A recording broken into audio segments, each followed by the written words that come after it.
Hello दोस्तों, मैं आराधना कुमारी आज आप लोगों के लिए विकास से क्या समझते हैं और विकास की अवस्थाओं को लेकर आई हूँ। विकास एक सार्वभौमिक प्रक्रिया है जो जन्म से लेकर जीवन पर्यंत तक होते रहता है। विकास न केवल शारीरिक वृद्धि की ओर संकेत करता है बल्कि इसके अंतर्गत वे सभी शारीरिक, मानसिक, सामाजिक और संवेगात्मक परिवर्तन सम्मिलित रहते हैं जो गर्भकाल से लेकर मृत्यु पर्यंत प्राणी में प्रकट होते रहते हैं। हरलॉक के अनुसार, हरलॉक ने कहा है, विकास केवल अभिवृद्धि तक सीमित नहीं है वरन वह व्यवस्थित तथा समनुगत परिवर्तन है जिसमें कि प्रौढ़ावस्था के लक्ष्य की ओर परिवर्तन का प्रगतिशील क्रम निहित रहता है, जिसके परिणाम स्वरूप व्यक्ति में नवीन विशेषताएं व योग्यताएं प्रकट होती है। मुनरो ने अपने अनुसार कहा है, विकास परिवर्तन श्रृंखला की वह अवस्था है जिसमें बच्चा भ्रूणावस्था से लेकर प्रौढ़ावस्था तक गुजारता है विकास कहलाता है। विकास की प्रक्रिया में होने वाले परिवर्तन वंशानुक्रम से प्राप्त गुणों तथा वातावरण दोनों का ही परिणाम होता है। विकास की अवस्थाएं, स्टेज ऑफ डेवलपमेंट। मनोवैज्ञानिकों ने विकास को विभिन्न अवस्थाओं में व्यक्त किया है। पहला अवस्था गर्भकालीन अवस्था होता है। इस अवस्था में बच्चा गर्भधारण से जन्म के समय तक मानी जाती है। इस अवस्था में भार एवं आकार में वृद्धि होती है। दूसरा, शैशवावस्था।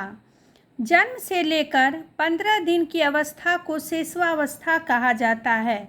उसकी उचित देखभाल के द्वारा नए वातावरण के साथ समायोजन माता पिता द्वारा किया जाता है।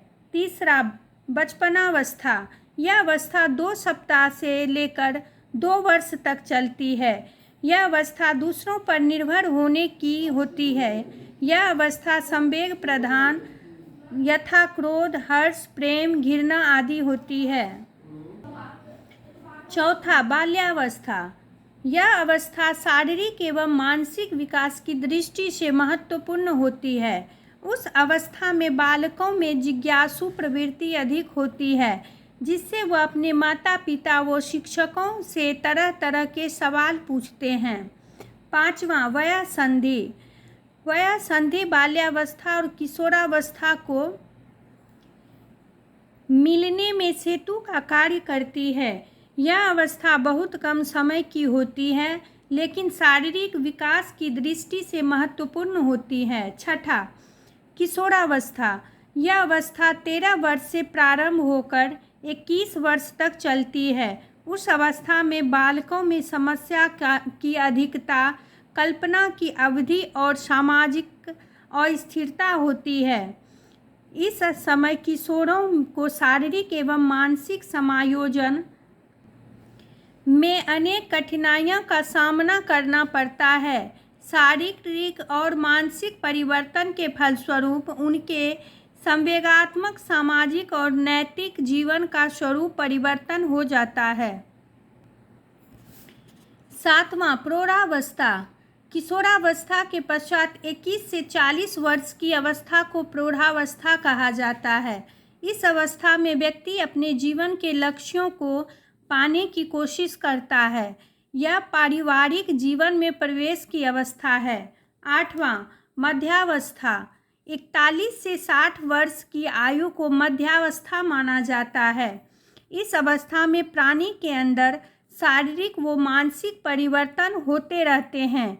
समय व्यक्ति सुख, शांति व प्रतिष्ठा से जीने की कामना करता है। सामाजिक संबंधों के प्रति मनोवृत्ति की दृढ़ हो जाती है। नवां, वृद्धावस्था। जीवन की यह अंतिम अवस्था है जो 60 वर्ष से आरंभ होकर जीवन के अंत समय तक मानी जाती है। यह अवस्था ह्रास की अवस्था होती है। इस अवस्था में शारीरिक व मानसिक क्षमताओं का ह्रास होने लगता है। स्मरण शक्ति क्षीण होने लगती है। दोस्तों, अगर आप लोगों को मेरी यह वीडियो अच्छी लगी हो तो please like share and comments करें।